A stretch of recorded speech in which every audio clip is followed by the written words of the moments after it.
Alrighty. So I'd like to go ahead and get us started off with prayer today. Today is the day when we honor Elizabeth, who was Princess of Hungary in 1231 and or who passed away in 1231 and did amazing work among the poor of Hungary. So let us pray. Almighty God, by your grace, your servant Elizabeth of Hungary recognized and honored Jesus in the poor of this world. Grant that we, following her example, may with love and gladness serve those in any need or trouble. In the name and for the sake of Jesus Christ, who lives and reigns with you and the Holy Spirit, one God, forever and ever. Amen. Okie doke. Welcome aboard for our revamped and streamlined Clergy Compensation Report workshop this morning. Thank you for taking time out of a Saturday morning to be with us and to learn more about this.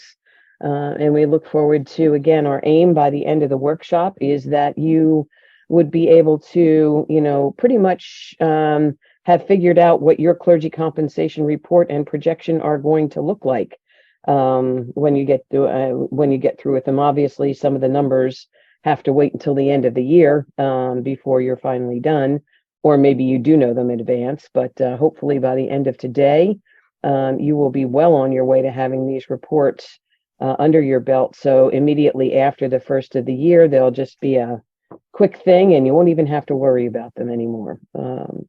So with that, I am going to go ahead and start off with our full-time clergy compensation report. Let me just ask before I launch into that, do we have people with us today who are dealing with part-time clergy? I am Phyllis, Grace Okay. St. Paul's. Okay, great. I see there's a few. I think we have three. I see Robert and Donna, and then also you, Lynn, and then Lynette. Yeah. Okay. So we do have four of you. So we'll make sure that we reserve plenty of time to go through the part-time worksheet as well. There's a lot of the principles that we'll go through on the full-time worksheet that are equally applicable to part-time, but then there are obviously the differences as well. So we'll make sure we have plenty of time to go through those. I do have a hard stop today at 11:30 at the latest. Hopefully we could get through a little bit before that. I have to leave by 11:30, so we will just jump right in. So starting off with our full-time clergy compensation worksheet. Oh, one more question before all of you sort of get compressed on my screen. How many of you have been working with the clergy compensation reports up till now?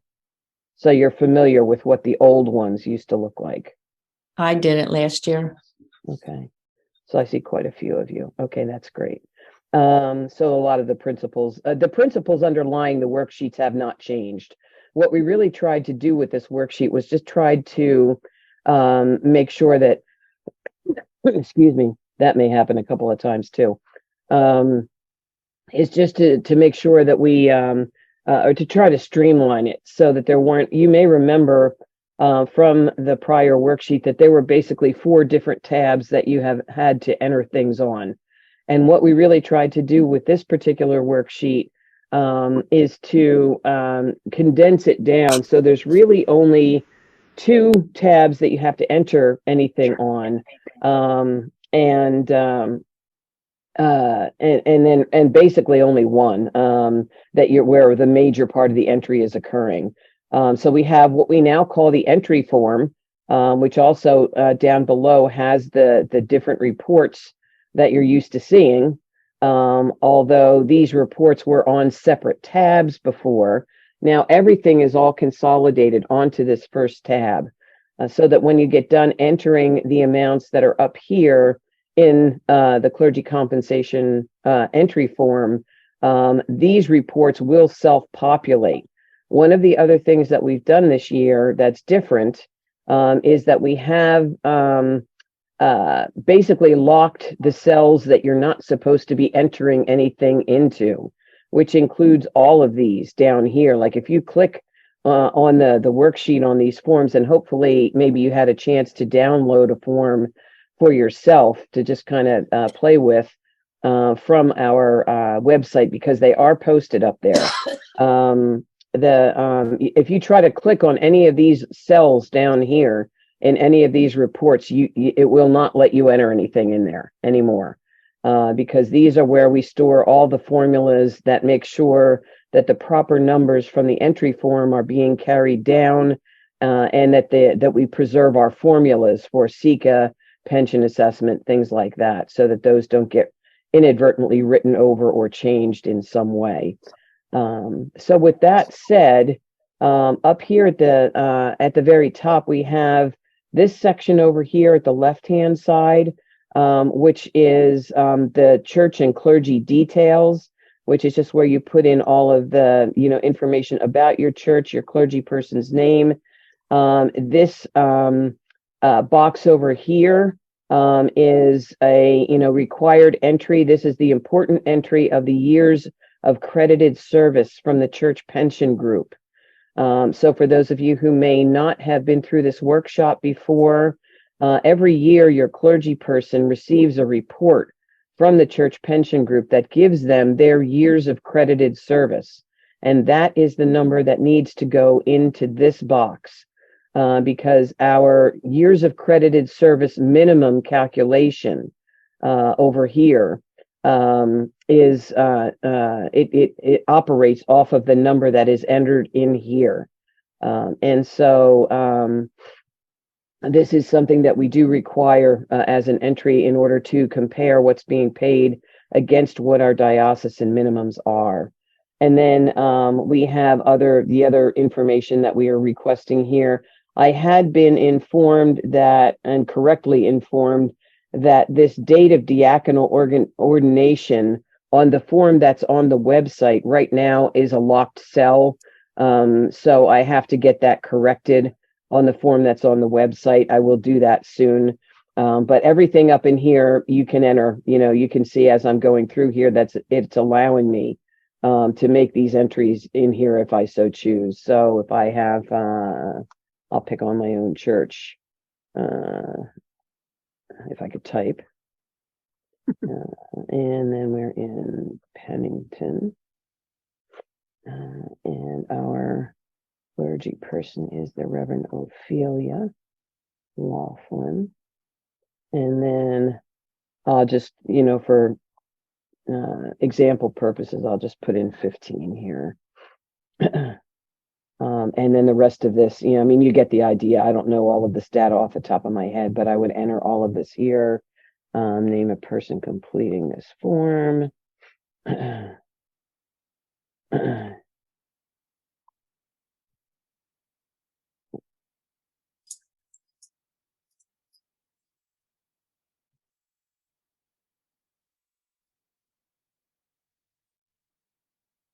All right, so I've got all of that information in, and now I am ready to go over into the compensation details. And again, what we've tried to do here is just make this as simple as possible, just to ask you for the data that we need in order to make the tables down below work. And we have asked for both the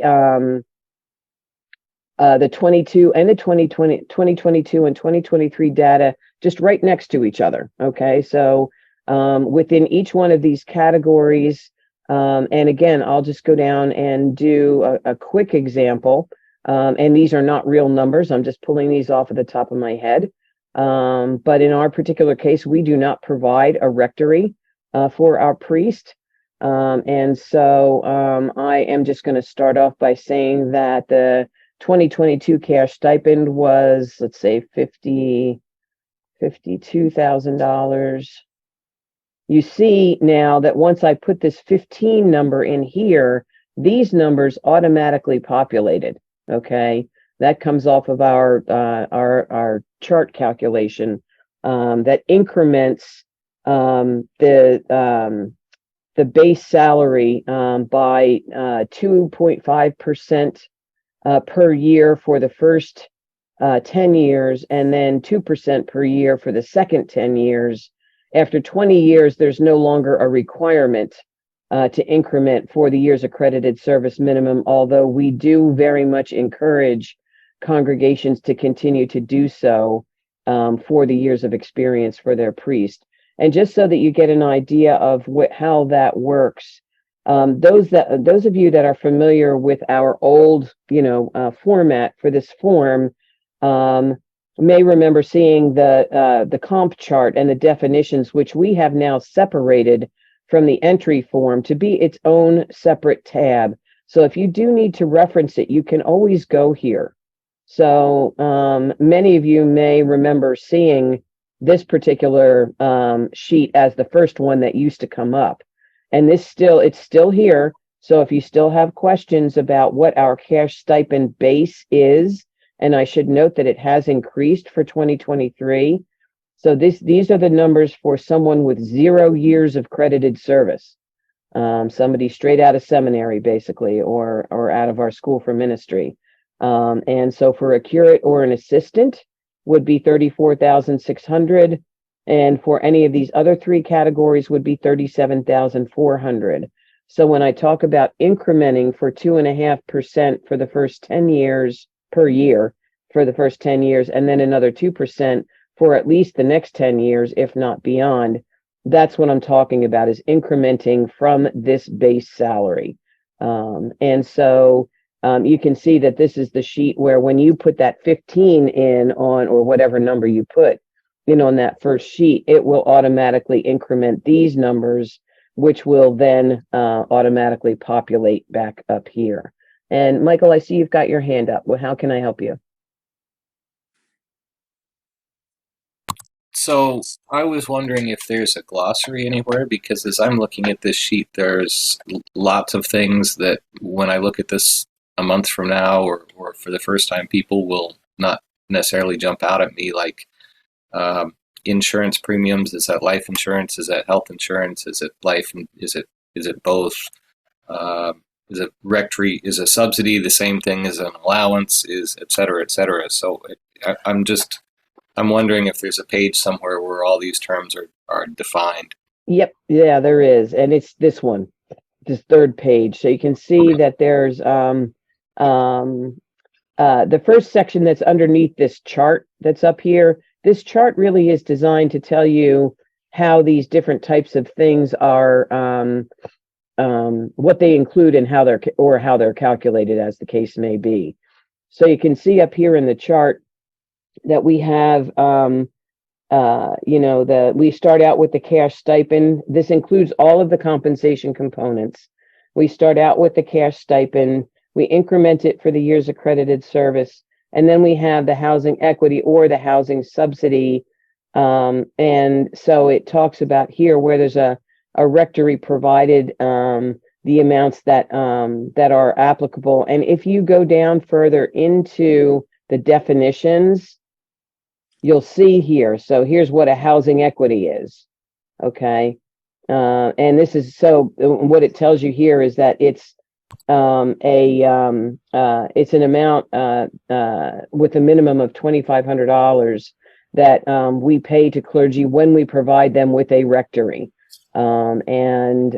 It's basically intended so that they will have some kind of an amount saved up for either first and last month's rent, or a down payment on a house when they leave church provided housing. So that's why we pay them this amount every year. The housing subsidy is what we provide for clergy who are not in church provided housing. And so we've got this $18,000 as a minimum for housing subsidy when we're not providing housing for our clergy. And then the SECA, it shows how this is calculated, the SECA offset, which is the amount that's paid for clergy to handle their self-employment tax liabilities. And then there's the pension assessment calculation, our minimums for professional expenses and continuing education, and then our insurance premiums, which, as it says up here, include medical, dental, and life. And then the total over here. And there's further detail on insurance premiums in the benefit premiums tab, which we will get to. Just as a little bit more of a, I guess, explanation about SECA, for those of you who, again, may not be familiar with that term, our clergy are treated as employees for the purposes of federal and state income tax withholding.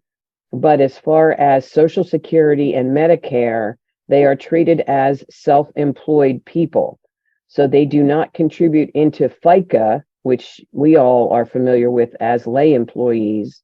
So we're used to getting 7.65% taken out of our pay and having our employer match that amount to contribute into our Social Security accounts. The way it works for clergy is that clergy have no Social Security or Medicare ever withheld from their pay. They get their pay at gross for that purpose.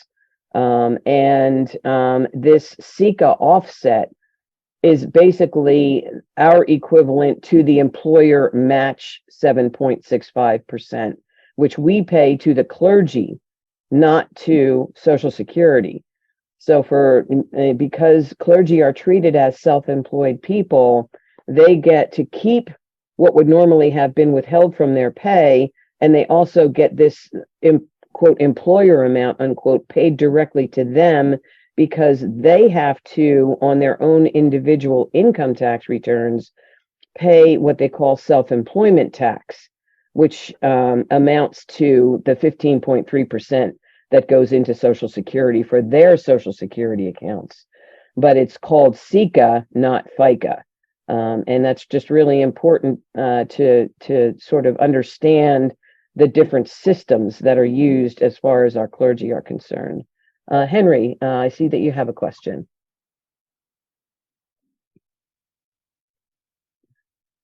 I can't hear you. That's because I hadn't turned off the mute. Okay. I think it might be helpful to point out that the entity known as housing subsidy was what we used to call the housing allowance. It can be helpful, can also be really confusing. Part of the reason that we call it a subsidy is because there's the IRS has a term that it calls housing allowance, which has nothing to do with this $18,000 Right. or whatever amount you choose to pay your clergy person. This $18,000 is a minimum.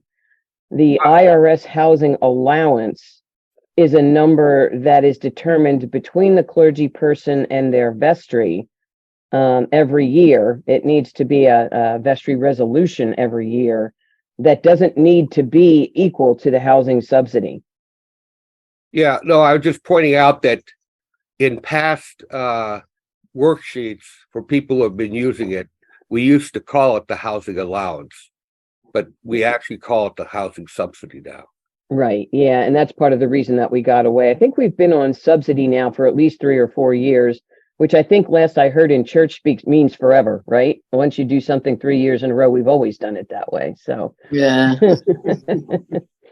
But yes, you're right. We did used to call it that. It was intentionally changed because of that. And that's the terminology that we use, at this point in time. So again, to go back to the original question, underneath this table, you can see this table has numbers on it where things have been calculated. And here under the table are the assumptions that were used to get to these particular numbers. So if you want to try to follow along, you can certainly do that. And then, as I said, underneath here are all of the definitions that hopefully will help those of you who need a little bit more assistance with some of the terminology that we're using. And do, feel free, as we're going through, if I'm using in this workshop terminology that you would like to have defined while we're here, please feel free to say so. Yes, Elizabeth. I would like to know if professional expenses and continuing education, is that added into the salary? No, it is not. Our very, very strong recommendation is that both professional expenses and continuing education are handled on a reimbursable basis, which means that these are basically amounts up to, like, upper limits of the amounts of reimbursement that you would provide to your clergy person for these particular types of expenses. So you wait until your clergy person gives you a receipt for something that qualifies for either professional expenses or continuing education, and then you reimburse them based on the receipt that they provide you up to $4,500 in the case of professional expenses, or $1,075. And again, these are diocesan minimums. If you want to go higher, that's completely up to your vestry. But, as far as how these are handled, this is not like an allowance where you would take $4,500 divided by 12 and pay that to your clergy person every month, or at least it's not intended to be handled that way. If you do choose to handle it that way, then yes, you have to treat it as taxable compensation, and it would get added in on the W-2. It would get added in along with the cash stipend and the SECA and the housing subsidy, not the housing subsidy for that purpose, but it would get added in with the cash stipend and the SECA in the amount that you would report on box 1 of your W-2, if you treat it as an allowance. And the same thing with continuing education, if you treat that as an allowance. But if you treat it on a reimbursable basis and you're just paying your clergy person for the amount that they've spent, then it doesn't have to appear. It's completely non-taxable. So it doesn't have to appear on the W-2. It doesn't get involved in any kind of tax calculations. Was that clear for you, Elizabeth? Yes. That, because I'm looking at the chart and it seems like all these other things are added in. That's what I was wondering. Right. And so, these are all the different components of the compensation that form a part of your clergy's total compensation package. So with that said, I'll go back to our entry form on the front, having had a little bit of that background and explanation on the back end. So where we left off, I was just beginning to put in our numbers for the particular example that I'm going through right now. So we've got the 2022 cash stipend. This is an actual number. It's hypothetical, but in your case, this is an actual number that you're inputting in for 2022. And then again, we've got the years accredited service minimum that came from that sheet that I just showed you. And our next field here is the 2023 COLA increase, which is a 5% minimum, as recommended by the Standing Commission on Clerical Compensation.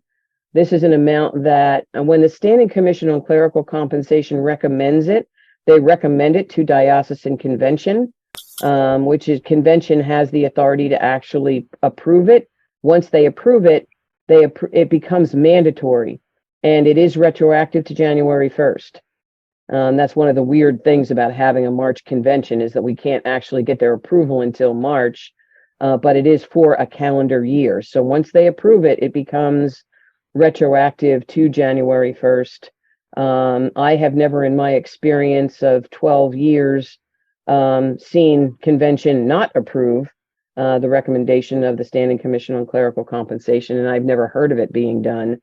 So for our practical purposes, once the SCCC makes this recommendation, most of our congregations treat this as, yes, this is going to happen. If you want to wait until March and then retroactively catch your clergy up, that's your choice. But the 5% is what's been recommended and will, in all likelihood be approved for 2023. So then we have, we come down into this next section of entry, which pertains to what we were just talking about. So in our particular case, we have a rectory being provided here. In this case, we would be looking at a housing equity amount, not a housing subsidy amount. Okay, and as you can see here, we've got spaces here for equity and subsidy for both years. But in, in the particular columns, if it's not applicable, if it's grayed out, you literally can't enter anything in it. Okay, so in my case, I've got a housing equity amount and I'm just going to go with the minimum. So I'll put that in there for that's for 2022. Okay, and then down in 2023, I would put in the same amount. And leave it at that. Again, I could do more. I could say, okay, well, I don't want to stick with the minimum for 2023. I'm going to go for $3,000. That's perfectly fine. You just can't go below the minimum without getting prior approval from the Standing Commission on Clerical Compensation. And what is the thinking of an equity? If you're providing a rectory, why are you also providing an equity? What's the purpose of that? So the equity is because sooner or later your clergy person is not going to be in church provided housing anymore. So once they're out of church provided housing, if we don't provide something for them, they're not going to have any way to get into their own housing. So that's to replace the homeowner's equity that they are not earning by not owning their own house. Exactly. Yes. Yep. Okay. Yep. Well said. And typically the way that this is handled is that the amounts for the housing equity are put into a tax deferred account like an IRA, or you can go through the church pension group and use their 403B. But if you don't choose to do that, if the clergy person just chooses to take this amount without having it put into a tax deferred account, then they are taxable on it. So that's another thing that they need to be aware of as well. And those notes are in those assumptions and definitions on that the comp chart and definitions tab. So if you scroll down on that tab, you will see that we make those notations there so that you can be aware and be able to advise your clergy accordingly. And then we get into the fair rental value of the rectory for 2022 and 2023. So for argument's sake, I'm going to say we've got 24,000. The fair rental value of the rectory is defined as the amount that you could be reasonably expected to rent the property for at an arm's length transaction. So if you were just going to, have someone, anyone come in and rent the space that you're using as a rectory, what would you expect to get in rent for that place? You don't have to have any kind of an appraisal done for this, or a lot of our congregations have people who are involved in real estate in some way, shape, or form within the congregation, or know somebody who is, and to get that person's opinion on what the rental value of the rectory would be is more than sufficient. You don't have to get any kind of formal document for that. So then let's just say, because everything's going up in 2023, that now the fair rental value of the rectory in 2023 has gone up to $26,000. And then we put in the total annual cost of the utilities for each year. So if we've got $4,000 in 2022, then maybe we're going to have $6,000 in 2023. I'll put those in there. Excuse me. Yeah, Joan, I see you've got your hand up. Question? No, but if you're not renting the rectory, do you need to put something in there anyway? If your clergy person is using the rectory. Oh, I beg your pardon. Okay, I get it. Yes, I'm sorry if that wasn't clear. Yeah, this is assuming your clergy person is living in the rectory. Okay, so if they're not, you don't put anything there. Right, and I'll go through an example for that too, so you'll see. And the reason that I mentioned about renting is that the values that we're putting in for the fair rental value of the rectory are based on what you could rent it for if your clergy person wasn't using it. What you would rent it to what you would rent it for in an arm's length transaction. So then we've got our professional expenses, which we went through. So I'm just going to go ahead and use diocesan minimum for 2022 and 2023. And then our continuing education. And again, I'll just use the minimums for both years. So now we get down into our insurance premiums, and you can see that these are already pre-populated and you cannot enter. Like I'm clicking on this, and it is not letting me enter anything in this field. That's because these numbers are carried through from this second tab, which is the benefit premiums.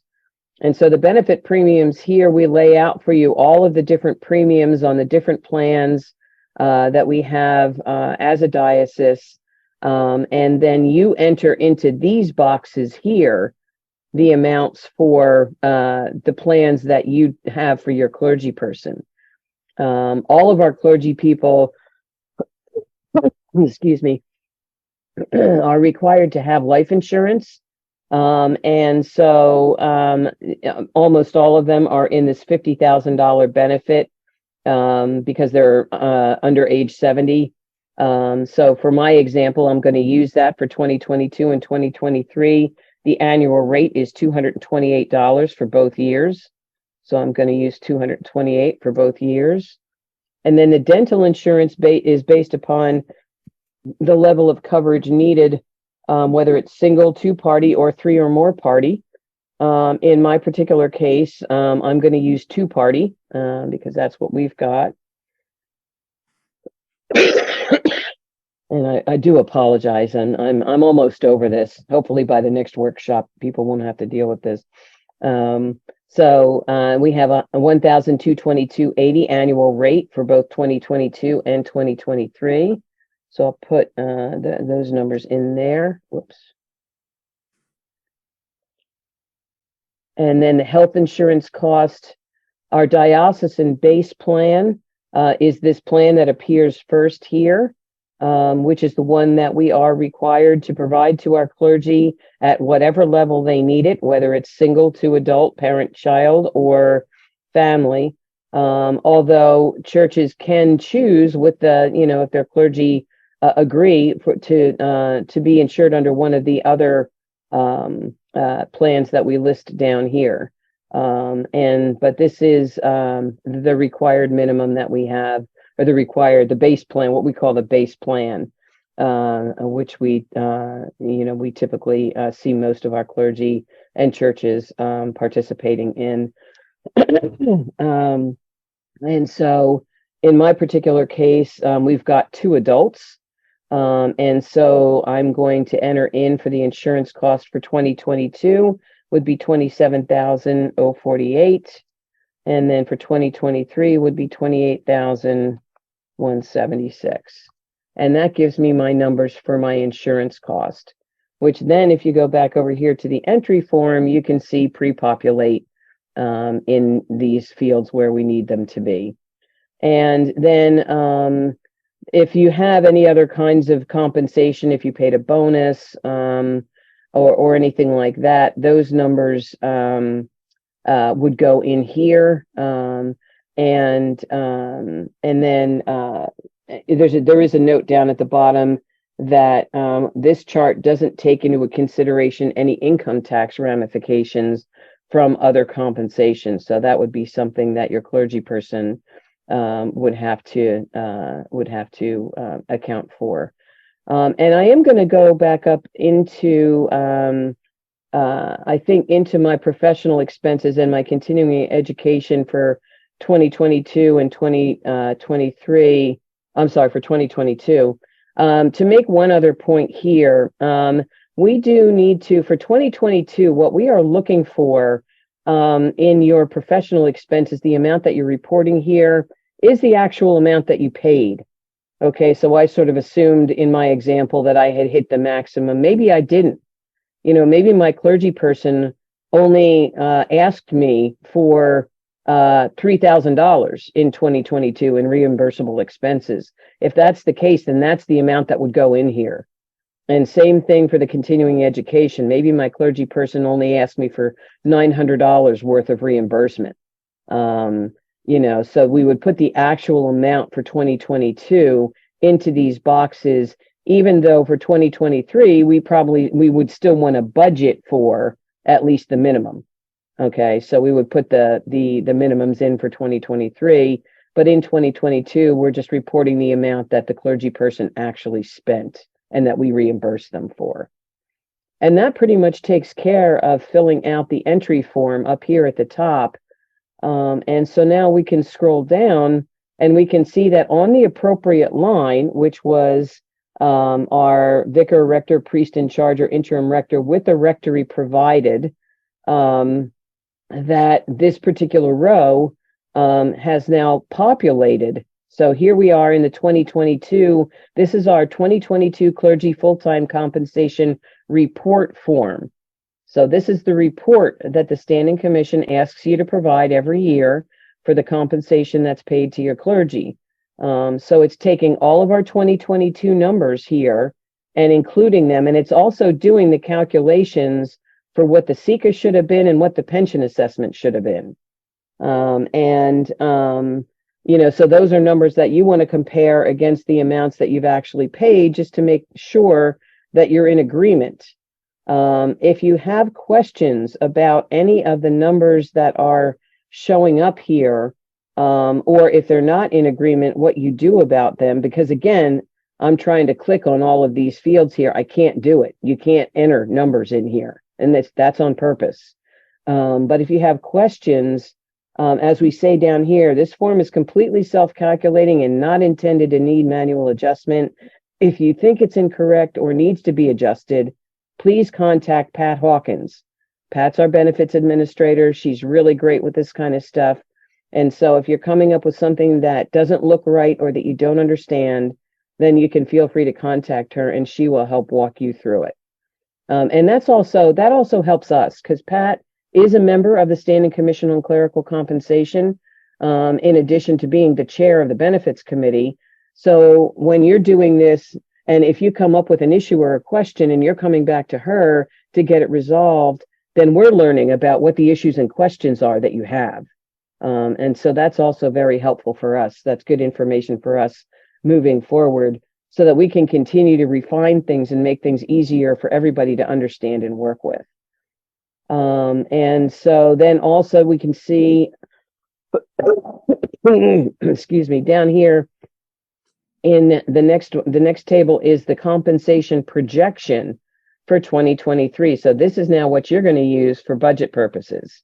Okay. And so down here again, we want to pay attention to this row right here, the vicar, rector, priest in charge, interim rector with rectory provided.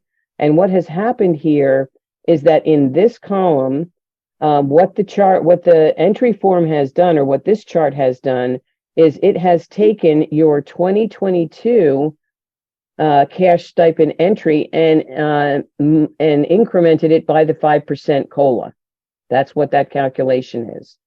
Okay, so it's taken that, and that number is now $54,600.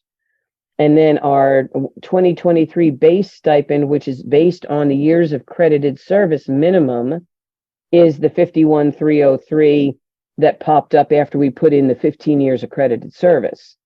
And what the chart does, which is in accordance with our process, is it takes the greater of these two numbers as the amount that's the required compensation for 2023. So $54,600 has now become the required minimum compensation for 2023, not the 51,303. Okay, and that's the number that you would use for 2023. And then, you know, again, as we move forward into future years. In our particular case, we didn't have a housing subsidy because it's church provided housing. Here's the SECA calculation. Here is our housing equity. And then the pension assessment, that again is a calculation that the worksheet does for you. And then you've got your professional expenses, the budgeted minimum, the continuing education budgeted minimum, your insurance premiums, any other compensation, and then it comes up with your total compensation over here at the far right. And again, you know, if there's anything that you see here that you think doesn't look right, or you think needs adjustment for your particular case, then, you know, you're to contact Pat, who can help walk you through that. And so that is an example of one of them done with a priest who has church provided housing. Yes, Mary, your question? We typically give a clergy or Christmas bonus, but we Mhm. put it through payroll, so the taxes are already taken out. Uh-huh. So how would we account for that under That here? would be included in your 2022 cash stipend. Okay, If even it's though something, the Go ahead. taxes were taken out. yes. Okay. Yeah. I mean, anything, you can take taxes out of a cash stipend as well.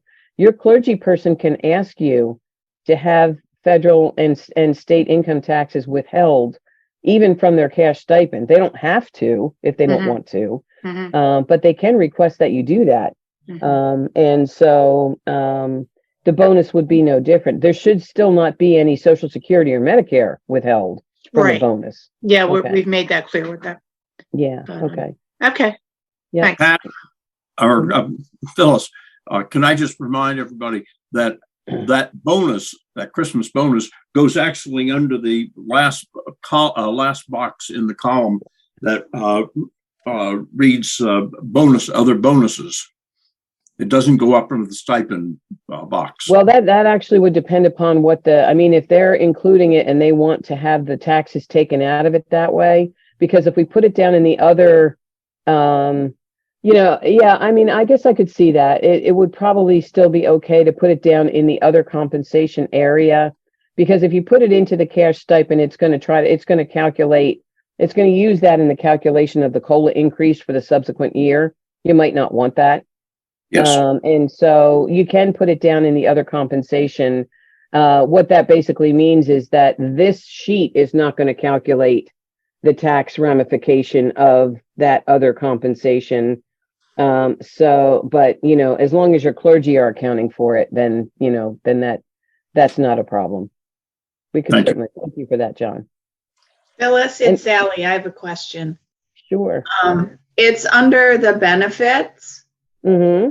Now, our rector's covered under his wife. Uh-huh. But we know at some point in the future, there's a possibility the next rector may not be covered. So we're trying to slowly build up toward being compensated, getting an insurance built into the budget. So we put a number in there that we increase every year, but I do put a note at the top where the yellow line is to say why it's not the minimum Right. that's there. That's okay, right? That's perfectly fine. Thank you for bringing that up, because that is a case where it's not an unusual case. There are quite a number of congregations who do have clergy who are covered by their spouse's health insurance plans. And in some cases, in the case like yours, there is a certain cost that's associated with that because perhaps their spouse's company is not covering 100% of the health insurance, so they have to pay a certain portion of it. It is permissible to reimburse your clergy person for the amount that they are having to pay towards their health insurance coverage as long as it is not Medicare. You cannot do that with Medicare. You can't do it for someone who is on Medicare, but you can do it for someone who is just on regular, insurance coverage from their spouse's employer, something like that. And in that case, what you would do is whatever the amount of that insurance cost is, that's what would go in here. Okay. So let's just say, for example, it was $6,000, or $7,000 for the following year, then that you would just put those numbers in here for your insurance cost, irrespective of what's over here. And as you said, Sally, that what you can do down here, right underneath this yellow, highlighted. I think it's up. Oh, right. Right Yeah. here. Yep. Yeah. Yep. So if cleric and his family are not insured by the church, please explain why not. And that can go in up here. So, hi, this is Michael. The amount that the church provides to the cleric in that situation, there was another guidance and another memo, I don't remember where, but that's negotiable with the cleric directly, right? There's not an obligation. If they're covered, that's a negotiation between the vestry and the cleric. Right. If your clergy person is covered under their spouse's plan or by some other, means,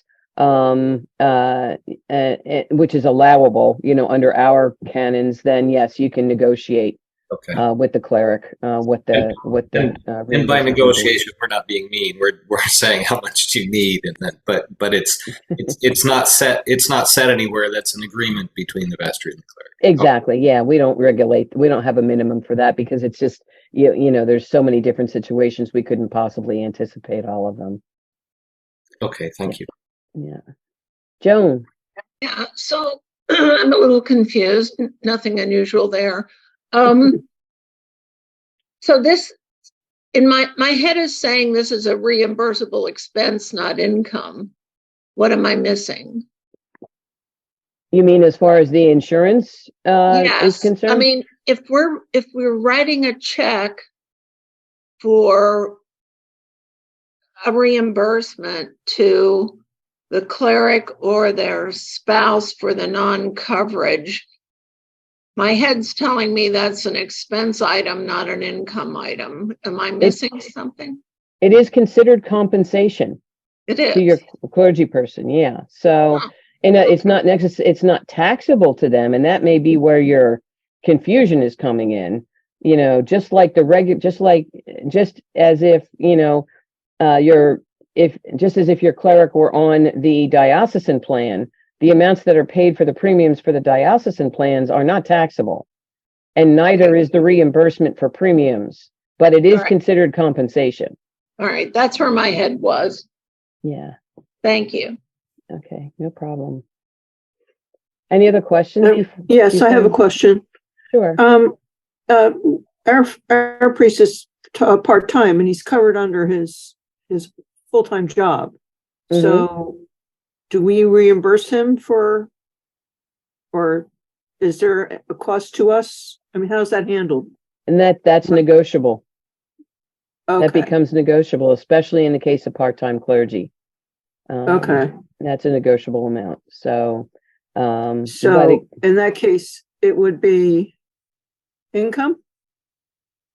Well, again, it's considered if you do reimburse him or her, it's considered to be compensation to them. Okay, but it's not taxable. Okay, it's pretty much falls in the same category as full-time clergy in that way. The health insurance benefits, when you're paying the premiums for the health insurance benefits, regardless of whether it's full-time or part-time, or whether it's a diocesan plan or a reimbursement for a different plan, it's not considered to be taxable compensation. But it is considered to be compensation. So it is a part of the compensation package for your clergy person. Just not taxable.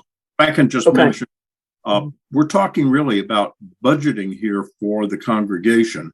What actually goes on the clergy's 1040 that he submits to the IRS are not necessarily these same numbers.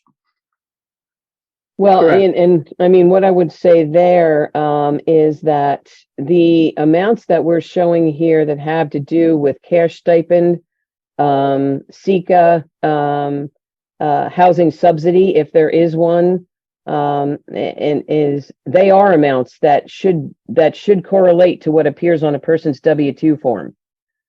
Okay, so there is a relationship there between what we're reporting here and what goes on a person's W-2 form. But, again, to John's point, the health insurance premiums never appear anywhere on a W-2 form.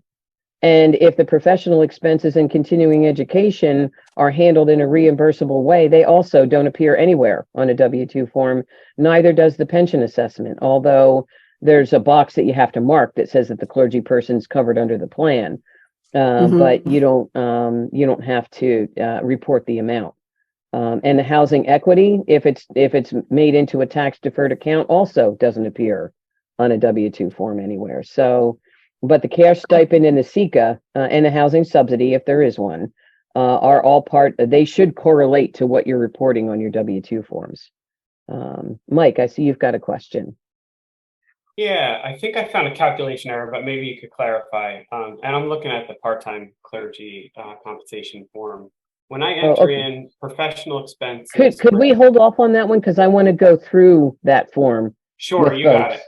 Thank you. So as soon as I pull it up, I'll call on you and you can tell me where you think you see the error. Okay, thanks. Okay, thank you.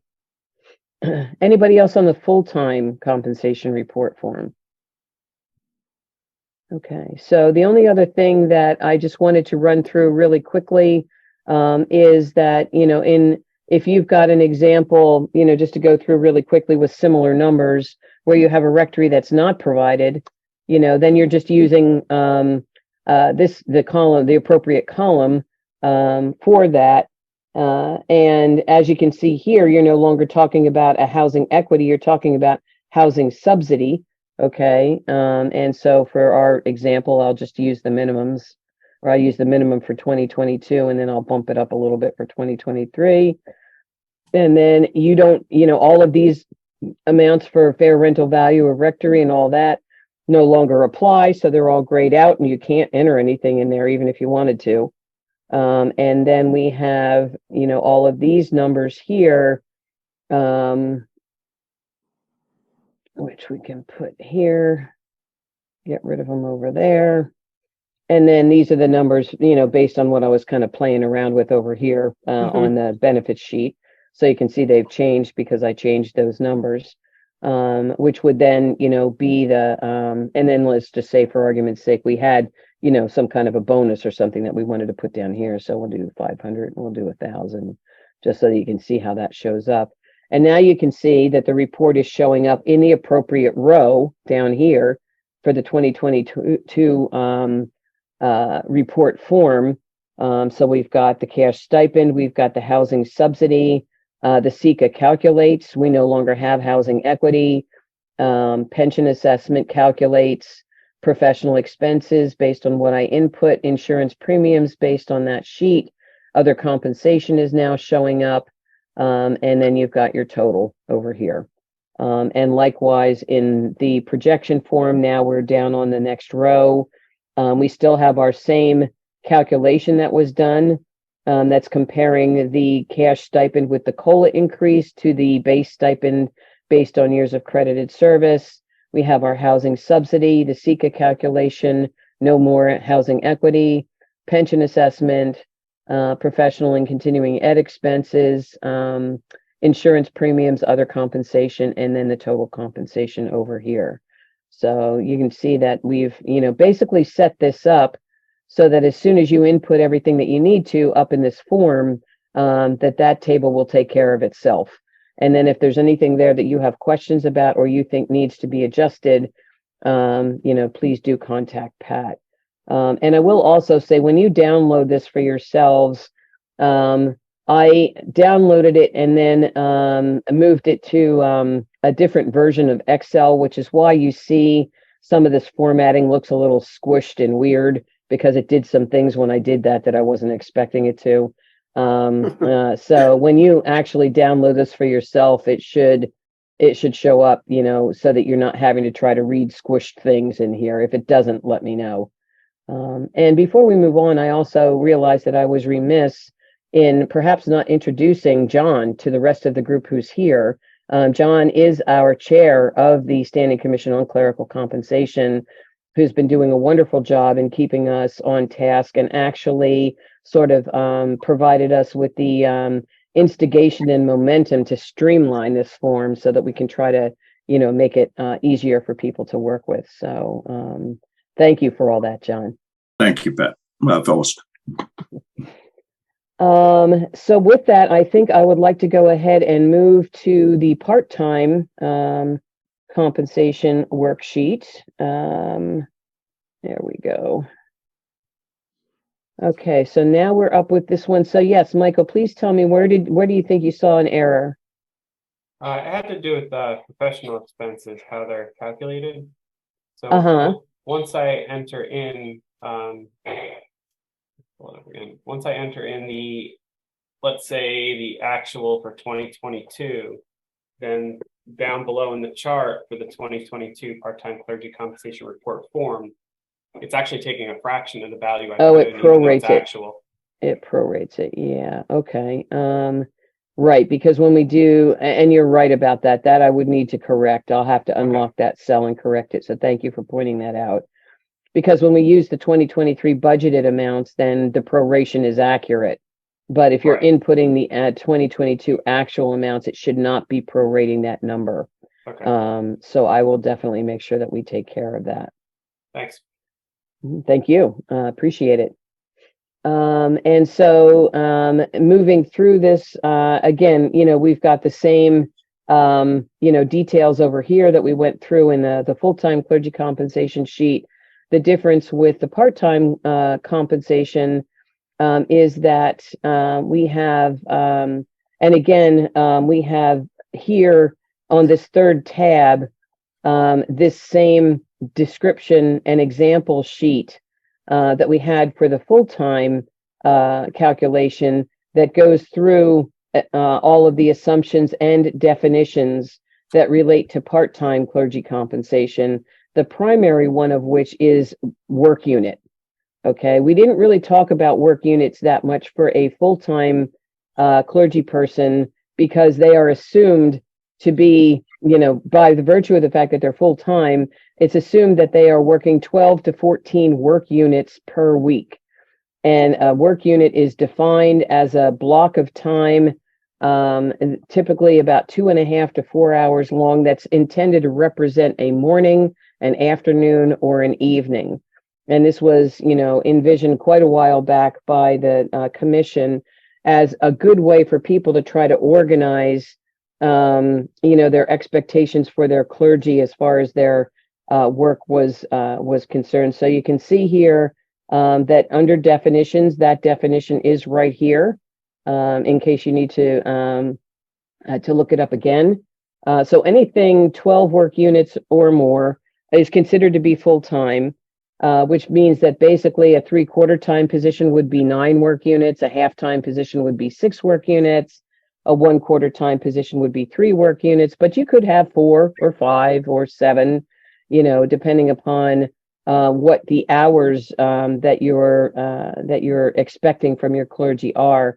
And I'll just add, tangentially and quickly that, that those hourly expectations should be based upon a ministry description that talks about the ministry expectations for your clergy person, so that we're making sure that the hours that they're being compensated for are reasonable for the job that they're being expected to perform, to make sure that those that we have fairness there and justice. We don't want to have a half-time person being expected to do a full-time job. Is what it really boils down to. So the ministry description first, then assigning, amounts of time that both the vestry and the cleric can agree on that are reasonable to be able to do what is being asked of the clergy person to do. And then that's what determines the number of work units.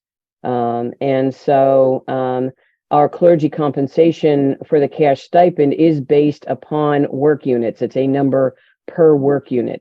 And if you take the cash stipend per work unit and multiply it by 12, that would be the same as what the, a full-time clergy person would be expected. And again, I apologize for it crunching some of these numbers on the sheet that you're seeing in front of you. The sheet that you download from the website shouldn't have this problem.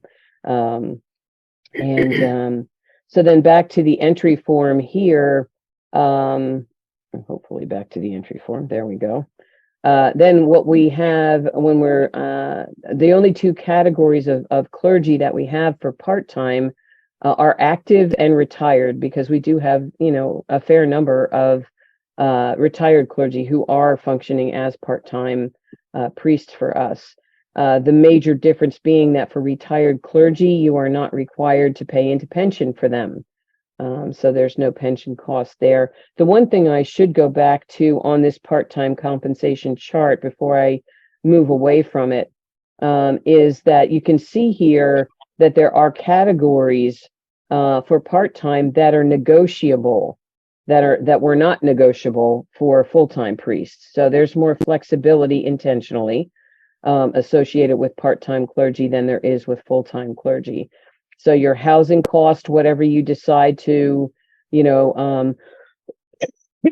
excuse me, provide for your clergy person, part-time clergy person, is negotiable, as is the insurance cost. And we just talked about that. So for a part-time clergy person, it is not unusual that that person also has another job. And that job may in fact be providing their health insurance.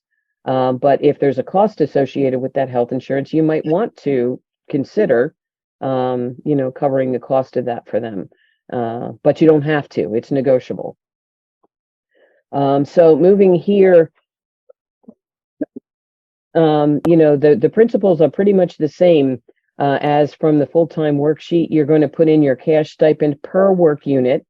Okay. And so actually, I should say the first thing that you're going to be putting in here is the year's accredited service. So if we go ahead here again and put in our 15, we can see that now what was 3,025 has incremented up to 4,275 per work unit. COLA increase is the same. Let's just say the cash stipend per work unit in 2022 was $4,000. Okay, and I'm going to use the example of active clergy, although retired clergy, you would see a very similar calculation. And then the next thing it's going to ask you for is the number of work units for each year. So let's say I have a half-time clergy person, so I'm going to put in 6 work units for both years. Housing cost offset, as I said, it's negotiable. So whatever amount that you have actually negotiated to pay your clergy person for housing cost, we can put in here, for the sake of the example, just to put something in there. And again, this would be in a case where either your clergy person is not in a rectory, or if they are in a rectory, that you're just paying something towards a housing equity. But again, that's completely negotiable. That's why we call this housing cost offset. We don't specify, is it equity, is it subsidy, because it's all negotiable. But an equity would apply if you're clergy person. It's kind of rare that we have part-time clergy people living in rectories. It's not that it never happens, but it is kind of rare. More often than not, it's really an amount that's actually being paid to offset housing cost. But if you do happen to have somebody who is living in the rectory, then you could pay them something towards equity, and you could put that in there. But for this sake of this example, I'm going to assume that this is a clergy person who is not living in a rectory, and maybe we've negotiated that we'll pay $3,000 towards their housing. Or maybe in 2023, because costs are going up, we decided we would budget $5,000. So as I said, in this particular example, I'm not going to fill anything in for the rectory or the utilities because the person's not living in a rectory. And then as Father Mike just noted, the professional expenses, what we would want for your 2022 actual is $1,000, if that was what you paid them, your actual amount. So I'm going to assume it was $1,000 for 2022. And then the budgeted amount for, actually, I guess what I should do to be fair is assume it was $2,250 for, because if it's prorated, that's what it should have been. But then, for the budgeted amount of $4,500 minimum in 2023, and then, again, in 2022, we would have, what would it be, $537.50 and $1,075. And then again, as we noted, insurance is negotiable. Although as I mentioned, the health insurance is negotiable, group life insurance is not. So all of our clergy are covered under the group life insurance. So we're going to put that in there. Dental insurance, we're not going to do anything with, and then we're going to reimburse them for what they're paying for, in my example, what they're paying for their other health insurance that they get from their job. So then Those numbers carry forward here. And then you can see here on the active clergy line, we have those numbers carrying through for 2022. And this is really what Mike was talking about here in the professional expenses and the continuing education. It took my numbers and it prorated them again.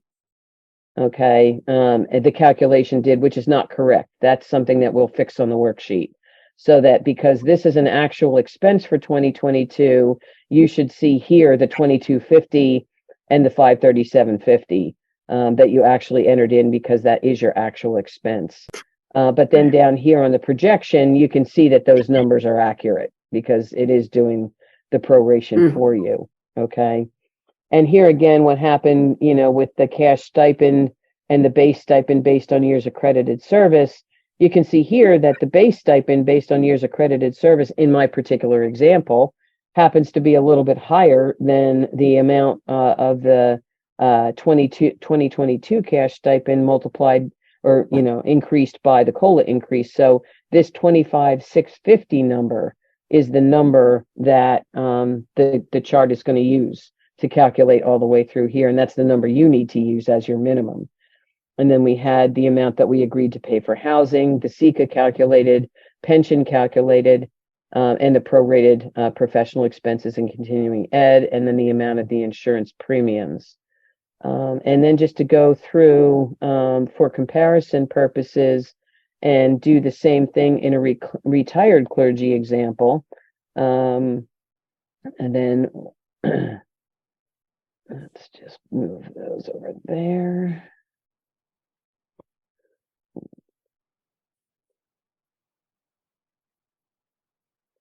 And do these.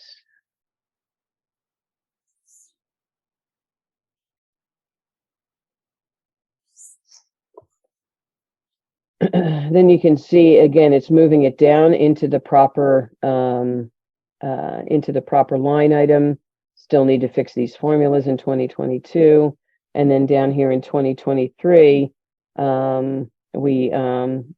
it looks like I also still have to. I thought we had fixed what it should have shown here is the pension assessment would be 0. I thought we had set that to 0. But apparently I need to go change that as well, because there should be no number here you guys also have the blessing of being the first workshop we did right after we changed the sheet. So you're seeing us literally go through a part of our testing process here with you. But what should have happened here in the pension assessment column is this number for a retired clergy person should be 0. And so we'll change it to make sure that happens. Phil, Yeah, John. Insurance premium, there was an issue with regard to Medicare, isn't there?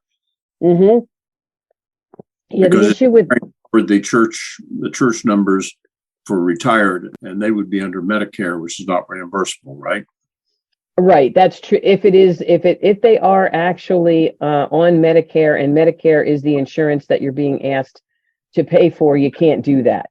There are some people who are technically retired who might not yet be on Medicare.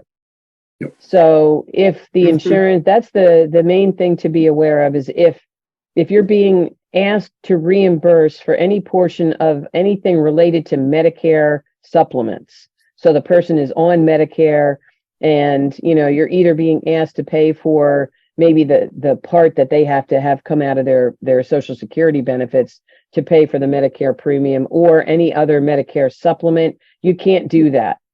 That's a no-no.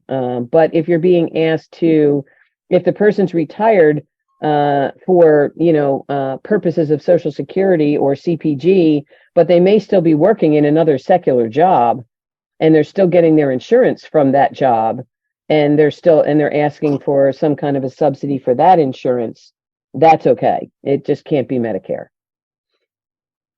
Thanks for bringing that up, John. Appreciate it. Any other questions about the part-time clergy?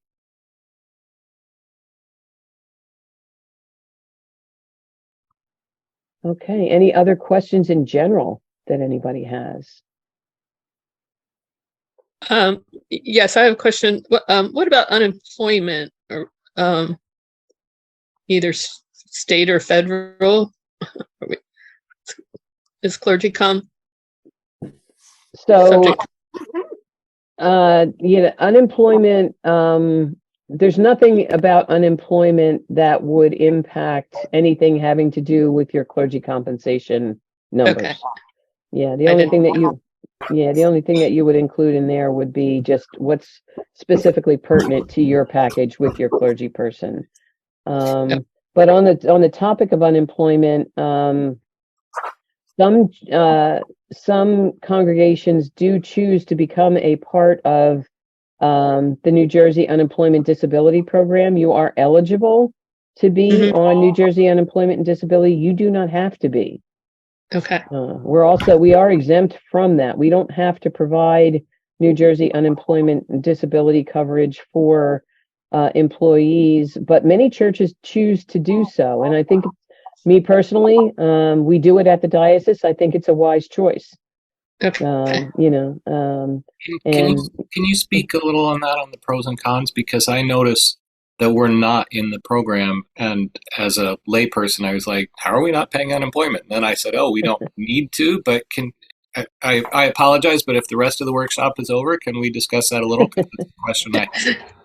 Yeah, I didn't really have anything else that I felt. You guys have been so good, and working with me, working through the worksheets, that we can have this time just for other kinds of questions. And for us here at the diocesan staff level, there's a little bit of an added, initiative for us to be a part of the New Jersey Unemployment and Disability Plan, because whenever there is an Episcopal transition, which we are just going through now, it's not guaranteed that the incoming bishop is going to keep the same diocesan staff, not by a long shot.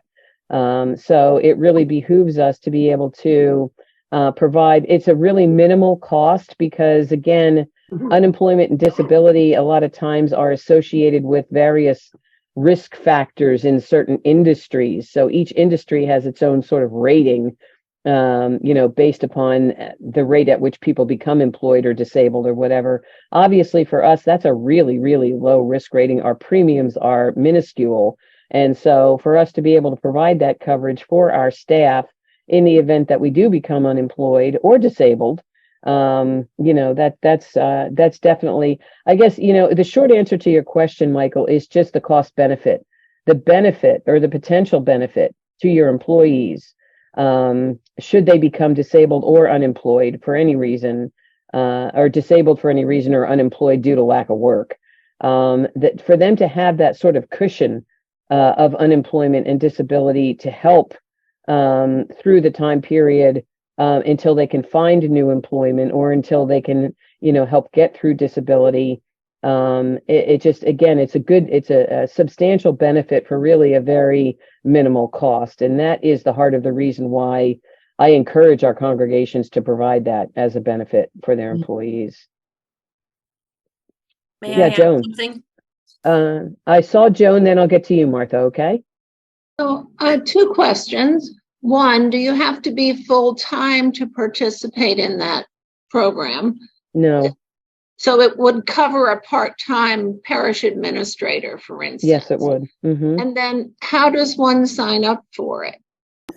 You actually register with the state of New Jersey for unemployment, And again, that's something that, that if you could go onto the New Jersey Unemployment website and find out about that if you still have questions or need help after you read through some of that stuff. The registration process is really pretty simple, but if there's still parts about it that you don't understand or need help with, then please feel free to reach back out to us and we'd be happy to help you with that. Thank you. I think that's a great idea. Yeah. Martha. Yes, we were a church that did not participate in the unemployment program, but there's also a requirement that you inform your staff that they are not in the unemployment program upon hiring. So we had a little trip to the DOL as a result when we had a couple of layoffs, and it would be a good thing. But if you don't participate in it, make sure that the staff members know that they are not covered by unemployment. Yeah, thank you very much for that. And that's one of the reasons I always find these workshops to be so valuable because we pick up pieces of information like this that are really valuable, and can, someone else's experience can mean that now you don't have to go through, what they went through. So thank you very much for sharing that, Martha. I appreciate it. Yeah, Michael. So it's really sort of building on this and saying, do we have this group here, all were invited to this meeting by you, essentially. Is there a way for us to network together? Is there a LinkedIn site? Is there something that to build a community of practice? So if I have a question, I can just reach out. And I mean, because this unemployment discussion thing is really valuable, and I imagine there's some other issues. The one I'm struggling right now is trying to get my vestry to realize that inflation is at 8%, and they should give their organist more than a 2% bump. And so actually that's a question I would like to put out to people is, how much are we increasing organists by? But I don't know that I want to bog this meeting down with that. Yeah, and I guess, what I would say is that I think a lot of us, I would say here, definitely here at the diocesan level, and I think a lot of folks also in congregations kind of take what the Standing Commission on Clerical Compensation recommends as increases, not just for clergy, but perhaps also for the rest of their staff as well, thinking about it from a parity perspective. I know that that is what we do here at the diocesan level, because we have some of our staff who are clergy and some of us who are lay. We all get the same cost of living adjustment, or the same. Yeah. And so I think a lot of churches do kind of follow that. But I also really appreciate your suggestion. And John, I think I'm going to throw that one maybe back to the commission. We don't have a place like that right now, but maybe that's something that the commission could take up, John, to see if we could establish sort of a clearinghouse. A little network. All type. Yeah. Add at various points during the year. I mean, even if it's a Facebook group, or I don't know, I don't care what medium we would choose, but just a way to. Just don't choose Twitter. Oh yeah. No. Henry, you always bring up the good subjects. All righty. Yeah, because as I said, I think I also noticed the same thing when we were going through COVID, that we, especially at the very beginning, we had a lot of workshops together with our, financial folks, because we had a lot of things that we were trying to get through. What's a PPP loan, and what's, employee retention credits and all that. And we were meeting regularly, and I found that to be really fantastic. And I know that we can't keep that up, but having a clearinghouse place like you're talking about, Michael, I think that would be a wonderful thing. Yes, Michael, thank you for the suggestion. Cool. Okie doke. Any other questions? This has been great, Phyllis. Thank you so much for organizing. Yeah, I want to thank Phil for putting this on for all of us. Gary, who is also on this, is going to begin to take up the chalice for this standing commission. So he's been listening. But Phyllis, thank you so much for what you've done for both the commission and also for the diocese. Oh, you're very welcome. And thank you also. I was, again, remiss in not introducing Gary, actually, at the opening of our session. Many of you are familiar with the fact that for a while I've been sort of in a dual role as a CFO and a COO. And fortunately, in our last budgeting session, we were able to budget to split my position. And Gary has been hired. He's been working with us since August as our incoming CFO. We've been working really closely together, and he's had a couple of sessions now. I think this is basically his second sort of in-depth session. We did one privately on the Clergy Compensation Worksheet. And so he's gradually getting up to speed on things, and he will actually be leading the next Clergy Compensation Workshop that we do in December. So keep him in your prayers. And Gary, you want to take a minute to say hello, and then Elizabeth, I see you have your hand up too, so we'll make sure we get to you. Yeah, thank you. Yes, Phil has been a lot of help for me, and I'm learning a lot about the diocese. I'm here about 3 months, and I do have a great background in accounting, especially in the nonprofit field. So more than 30 years of experience in that field, and I'm a CPA, CMA, and CIA. It's a pleasure to be here. And like Phyllis said, I'll try to do a good job at the next thing, but I do need your help a little bit too, probably. Yep, and those, I think everybody pretty much knows what a CPA is, but a CMA is a certified management accountant, and a CIA is a certified, and not what you think, it's a certified internal auditor. And so, yeah, Gary's got us pretty much covered from all angles when it comes to that. So we're very grateful that he has joined us on our staff. And Elizabeth, you had a question? I had a question because you spoke about an organist. Like, we don't have employees per se, but we do have an organist. And is there any place on the website that tells you what is the recommended payment for these people? Let's say somebody that comes in as a janitor or custodian. Do you have a listing of recommended payments for people? We don't have anything like that on our website, mainly because those responsibilities vary greatly in our congregations. We have some, organists who basically just come in on Sundays to, play the hymns, and that's it. We have other ones who are actually part of their music directors as well as organists, who direct the choir. And so the responsibilities that go along with that position are so varied that we really don't have anything we can use as a standard. And it the same holds true in a lot of cases for parish administrators. Their duties are so varied that it's really hard to say, okay, well, here's a benchmark, that you can use in a particular situation. But what I would say, again, is that I think if we can move forward on this idea of sort of creating a community of practice, as Michael called it, somewhere where we can share this information with each other. And so we would be able to, to find congregations which have sort of, similar structures, to be able to share with each other, how they're handling compensation in their particular areas, or even perhaps take a survey, and put something out there that might be able to help. I think that's something that we could definitely work on moving forward.